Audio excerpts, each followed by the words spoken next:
As the Western Cape, we represent 262 branches here. This is a People's Parliament. It's an opportunity for us as Western Cape to put our voices in on raising the concerns that is for us important. So it is a festival of ideas, it's a battle of ideas. We're going to definitely put some key considerations for us to ensure that the issues raised by our branches, our constituencies, and indeed for the communities of the Western Cape gets factored in. Some people think that we are an island on our own, and we want to affirm that the Western Cape is indeed part of a unitary South African society. Well, I am going to go, to get to the issues that you intend raising here, but I just wanted you very briefly, if you can, just reflect on how, or the reasons that you think the ANC has lost membership in the Western Cape.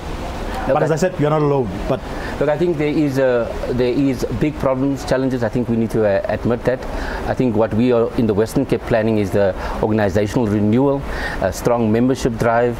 We're going back to our branches very actively. We're going to knock on the doors of our old comrades and say, look, let's come back.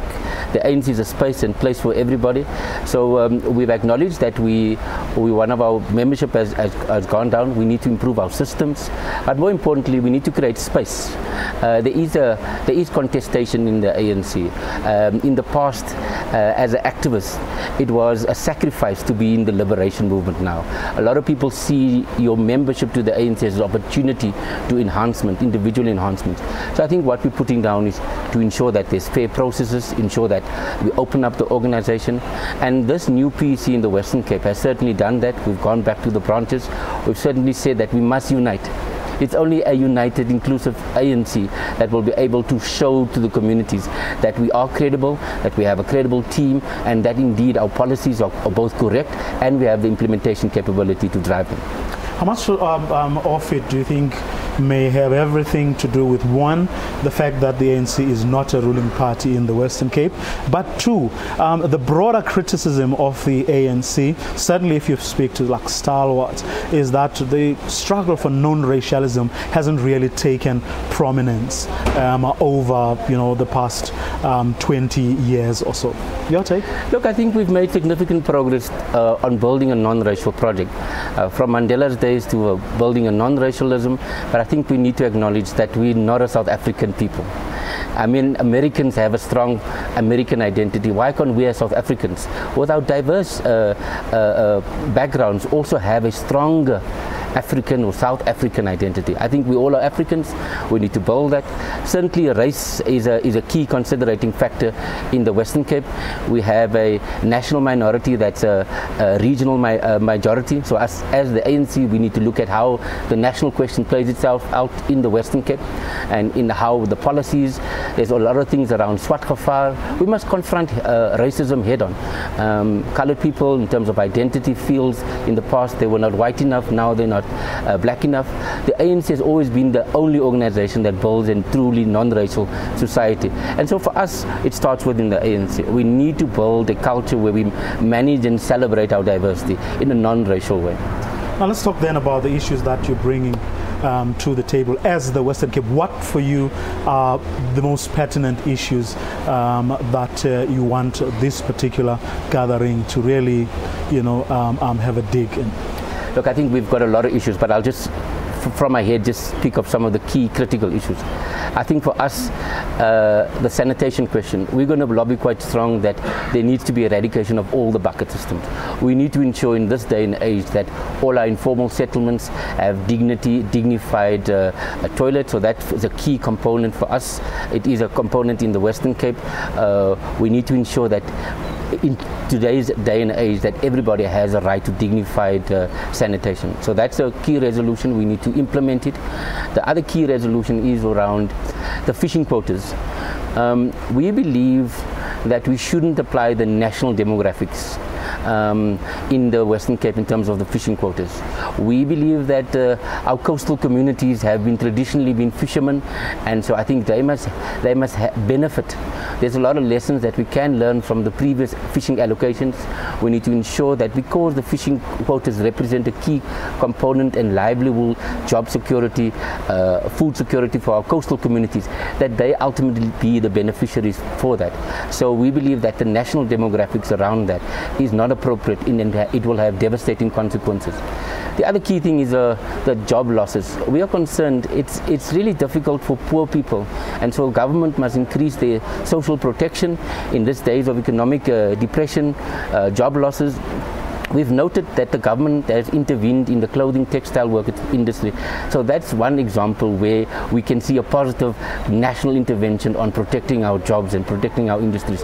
We want to ensure that government, through our policies, also look at how we protect our jobs in this difficult time, what we find creative ways, not macro policies, but creative opportunities for job protection and job security. Now, among the discussion documents that have been circulating and that are going to focus some of the discussions within the commissions is the issue of the capacity of the state.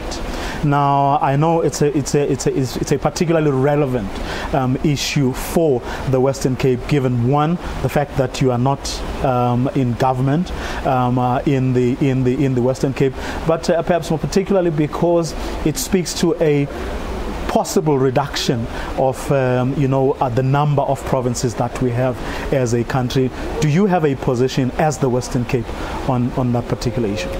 Certainly we do. I think we as the Western Cape share the view nationally that the ANC policies are progressive and sound.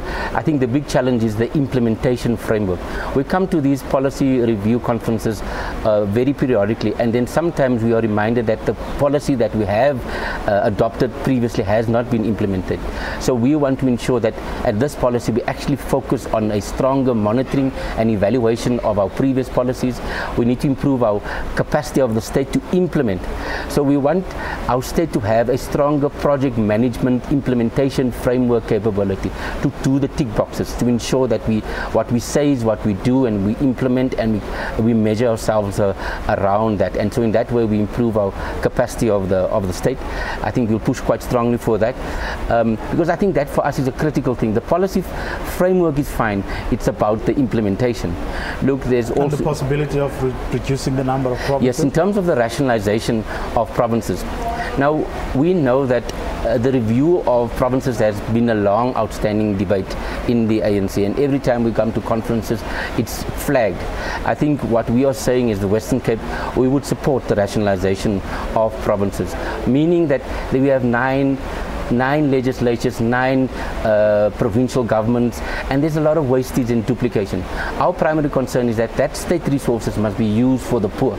Our primary concern is that state resources must go for development. We see that national government provides the fiscus and a policy framework, and so I think that's an important component. We think that provincial governments are nothing more than a postbox to transfer the money from national and give it to the local government, who's actually the implementation agent. So we feel quite strongly that there must be a rationalization. Look, this is nothing about politics and gerrymandering. I think we must review 20 years along. We've made a sunset clause. We, as Mandela, negotiated a sunset clause to accommodate and incorporate everybody. But now, after all of these years, we need to review and say that the 9 provinces is not working for all of us. And so there is a need for rationalization. It's going to be difficult, but we think that there must be a time frame, possibly 10 years or so, which is a useful time frame for us to rationalize towards that. Our primary concern is that we need to not waste our state resources.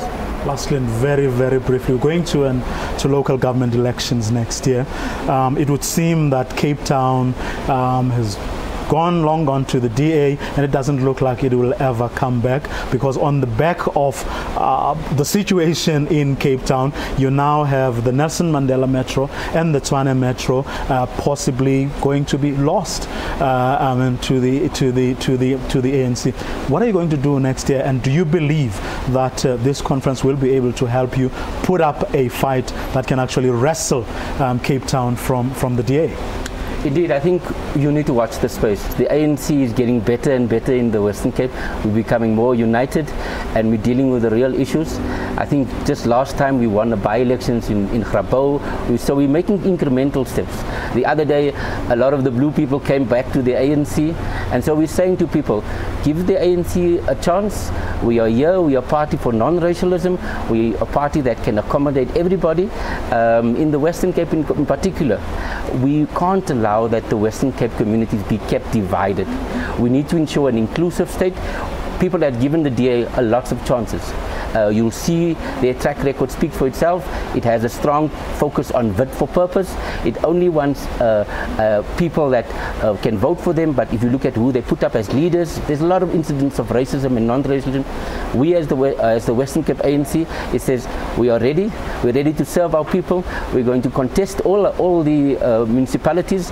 It's going to be not easy. We're up a formidable team, but what we're going to do is ensure that we present a credible team of councillors. We're going to get the best capable people that can serve our people to the best of their ability, and we're going to give the people of the Western Cape and Cape Town indeed a better ANC. Meanwhile, the ANC says it wants to do well during the local government elections next year. Speaking to our foreign editor, Sophie Mukwena, after the ANC NGC, the party's spokesperson Zizi Kodwa said the mayoral candidates are likely to be announced before the elections. We want to retain all the metros. That's why, among others, we had said in some of the metros, especially those are strategic, we must actually review our strategies. We must perhaps announce our candidates, mayoral candidates in those metros ahead of time, so that they are part of the campaign, they can aid the campaign, which is a new element in terms of our campaign as well, where we were only introducing our mayoral candidate after elections. So there are a number of new strategies we're going to look at. We're going to review our election strategy. We want to make sure that we win almost all wards, including some parts of the Western Cape where we're beginning to almost regain the lost ground in the Western Cape. And we think that in the selection, we must make sure that we emphasize the element of public participation, because we want candidates who are popular, who are known, who are work hard, who are competent, who work for the community. We don't want only people who represent the views of the ANC, but those who represent, but also who are loved by the community, who are hardworking, who are known in the communities. We want such candidates.